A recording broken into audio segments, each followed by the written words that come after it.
रामकृष्ण हरिमाऊली. आजचा आपला टॉपिक आहे बघा, तर्कसंगोक्त हेत्वाभासाचे प्रकार.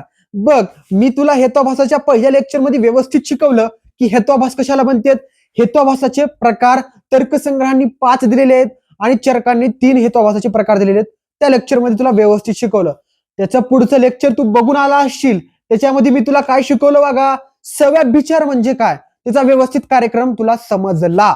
आणि आज आपल्याला विरुद्ध हेत्वाभास म्हणजे काय शिकायचे, जी तर्कसंग्रहांनी दुसरा त्या टेबल मध्येच कार्यक्रम आहे. तुला इकडच्या साईडला टेबल सांगितला होता वागा, हेत्वाभासाचं बेसिकचं लेक्चर बघितलं नसशील माझं तर बेसिक हेत्वाभासाचं लेक्चर बघू नये, नसं तुला इथे ढेकळं माती बी कळणार नाही. बघ बर सर, सव्याभिचार मला चांगलं समजलं सर, मला विरुद्ध हेत्वाभास बी चांगला शिकवा शिकवतो. चल बघा, आपण शिकू दुसरा हेत्वाभासाचा प्रकार, जी कुठला आहे ती विरुद्ध हेत्वाभास. विरुद्ध हेत्वाभास. सर विरुद्ध मध्ये सर पहिल्यान सुरू विरुद्ध नीट लिहा सर. लिहितो बाबा, तू बी चांगलं लिहून ये परीक्षेत. विरुद्ध हेत्वाभास. सर विरुद्ध मध्येच पहिल्यान सुरू विरुद्ध आले. विरुद्ध म्हणजे सर कुठली गोष्टीचं अपोजिट राहणार आहे का हो सर? सर दुश्मन राहणार आहे का आपली गोष्ट? हो वागा, अपोजिट एक गोष्ट राहणार आहे. विरुद्ध हेत्वाभास म्हणजे काय, अपोजिट. म्हणजे काय, सिंपल डेफिनेशन लिहितो, त्याच्यावर व्यवस्थित तू समजून घे. बघ, हेतूने साध्य सिद्ध करताना विरुद्ध हेतू साध्याचा अभावच सिद्ध करतो. साध्याचा अभाव सिद्ध करतो.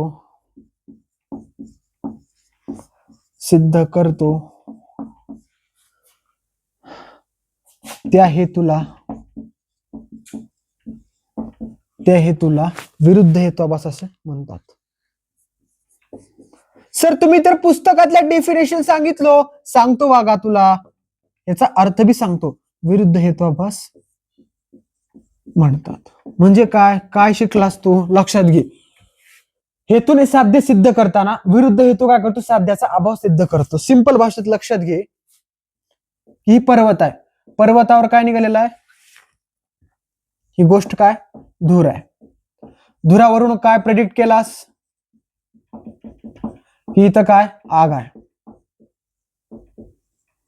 इथपर्यंत नॉर्मल चालू होतं आणि धूर काय, धुराला काय म्हणतो सर मी दरबारीस हेतू असं म्हणतो. इथपर्यंत नॉर्मल गोष्टी होत्या. अब होगी wild card entry. Wild card entry किसकी होगी, इल्विश भाई की होगी क्या? नहीं भाई. अब होगी वाइल्ड कार्ड एंट्री पावसाची. बादल आएंगे पाऊस गिरेगा. पाऊस जर पडला तर ही जी प्रेडिक्ट केलतास ती काही कामाचं नाही. म्हणजे ह्या आगीचा काय झाला, अभाव झाला. अभाव म्हणजे काय, नॉन एक्झिस्ट झाली. बघ, ही पाऊस जी आहे ती काय सर, विरोधी हेतू आहे. ही काय, विरोधी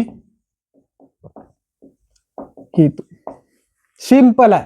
इतकंच गोष्ट लक्षात ठेव, इतकंच गोष्ट व्यवस्थित लक्षात ठेव. बघ, हेतूने साध्य सिद्ध करताना, हेतून साध्य काय, आग आहे असं आपण सिद्ध करताना विरोधी हेतू आला आणि ही विरोधी हेतून काय केला, साध्याचा अभावच सिद्ध केला. त्यालाच काय म्हणायचं, विरुद्ध हेत्वाभास. एक्झाम्पल गेलं तेल लावत, फक्त ही व्यवस्थित लक्षात ठेव की मी तुला विरुद्ध हेत्वाभास कशाला म्हणलेला आहे. आणि तुला ह्या गोष्टीवरून तर लक्षात आलंच असेल, जी हेतू आहे आणि साध्य आहे ह्यांच्यामध्ये भांडण आहेत. 36 साकडा आहे. म्हणजे काय, हेतू जर आला तर साध्य येणार नाही, साध्य आला तर हेतू येणार नाही. म्हणजे काय, हे एक्झाम्पल वरून तू लक्षात काय घेतलास, जिथं हेतू आला, हेतून तुला साध्य काय करायचं होतं, नॉर्मली आग आहे असं तुला साध्य करायचं होतं. पण तेवढ्यात पाऊस पडला, पावसानं काय केला, आगीचा काय केला, अभाव केला. म्हणजे ही जी पाऊस पडणं होतं ती काय झाला, विरोधी हेतू. म्हणजे विरोधी हेतू आला आणि साध्याचा अभाव सिद्ध केला, ते हेतूला काय म्हणायचं, विरुद्ध हेत्वाभास. मग ह्याच्यामध्ये विरुद्ध हेत्वाभास काय झालं बघा, पाऊस पडणं ही विरुद्ध हेत्वाभास झाला. म्हणून तुला ह्याच्यावरून लक्षात काय आलं, विरुद्ध हेत्वाभासमध्ये असंच परीक्षेतली विरुद्ध हेत्वाभासामध्ये हेतू आणि साध्य यांचा 36चा आकडा असतो. हेतू आणि साध्य यांच्यामध्ये विरोध आहे हे खालील प्रमाणे समजते. असं परीक्षेत लिहायचं जास्त मार्क पाहिजे असेल तर. एक्झाम्पल तुला समजलं की इथले हेतू व साध्य यांच्यामध्ये काय सर विरोध आहे, विरोध आहे हे पुढील प्रमाणे समजते. असंच लिहायचं परीक्षेत मार्क पडतात बघ. पुढील प्रमाणे समजते. खूप सोप्या 4 वळी आहेत, लक्षात ठेव. पहिली ओळ लक्षात ठेव, जेथे हेतू असतो तेथे साध्य असत, तेथे साध्य नसतो, तेथे साध्याचा अभाव असतो.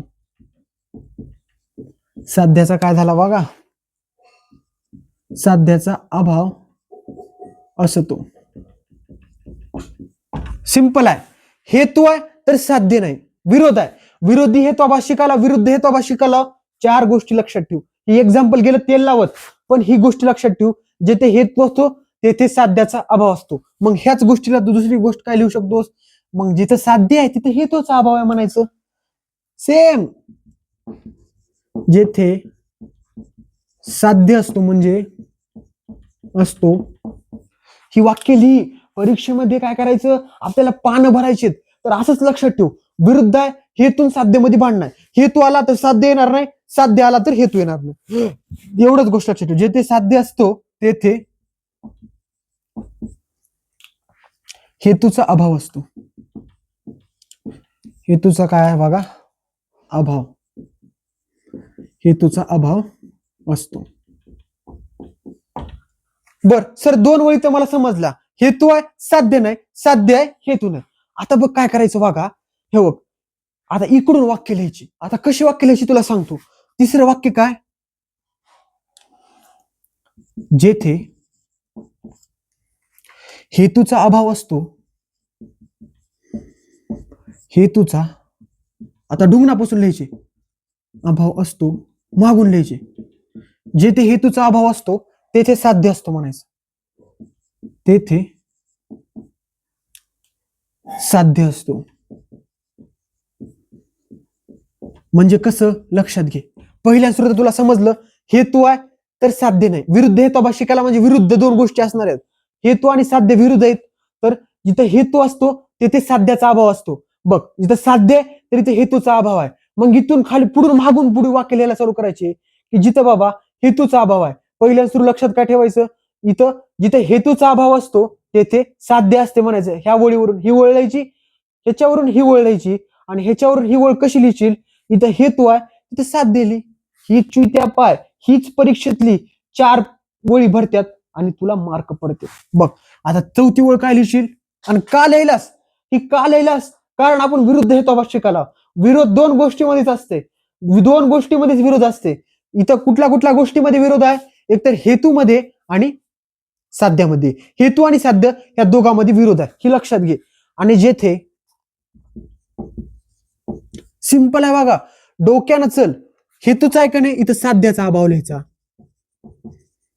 जेथे साध्याचा अभाव असतो, अभाव असतो तेथे काय असतं म्हणायचं, तेथे हेतू असतो. सिंपल आहे, एवढंच लक्षात ठेव. डोक्यानं चल. विरुद्ध हेत्वाभास म्हणलं, हेतूने साध्य सिद्ध करताना एक विरुद्ध हेतू येतो आणि साध्याचा अभाव सिद्ध करतो, त्याला विरुद्ध हेत्वाभास म्हणायचं. आणि ह्याच्यामध्ये विरुद्ध हेत्वाभास काय बघा, पाऊस पडला आणि साध्याचा काय झाला, अभाव झाला. ही फक्त एक्झाम्पल तुला समजावं म्हणून लक्षात आलं. आता विरुद्ध आहे, विरोध 2 गोष्टीमध्ये असते. आता विरोध कुठल्या कुठल्या गोष्टीमध्ये आहे, हेतूमध्ये आणि साध्यामध्ये. जर हेतू, जिथं हेतू आहे म्हणजे जिथं हेतू असतो तिथे साध्याचा अभाव असतो म्हणायचं. मग दुसरी ओळ असं लिहू शकतोस की जिथं साध्य आहे तिथं हेतूचा अभाव असू शकतो. पुन्हा इकडून इकडे लिहायचं, जेथे हेतूचा अभाव असतो. मग हीच वळ जी आहे का नाही इथं लिहायची, जेथे हेतूचा अभाव असतो तेथे साध्य नसतो म्हणायचं. पहिल्या वळून शेवटची वळ लिहायची, जेथे साध्याचा अभाव असतो तेथे हेतू असतो. म्हणजे एकदा अशी लिहिली आहे आणि एकदा अशी लिहिली आहे. मग ह्या वळीवरून तू ही वळली आणि ह्या वळीवरून तू ही वळली. इतकंच आहे. विरुद्ध हेतुआभास म्हणलं एक डेफिनेशन आणि ही 4 गोष्टी लिहायच्या, परीक्षेत मार्क मिळवायचे आणि पुढे चालायचं. पुढच्या लेक्चरमध्ये ह्याच्याहून भारी तुला अशुद्ध हेतुआभास शिकवतो. तोपर्यंत ह्याला रिव्हिजन मार आणि पुढे चल. भेटू आपण पुढच्या लेक्चरमध्ये. रामकृष्ण हरी.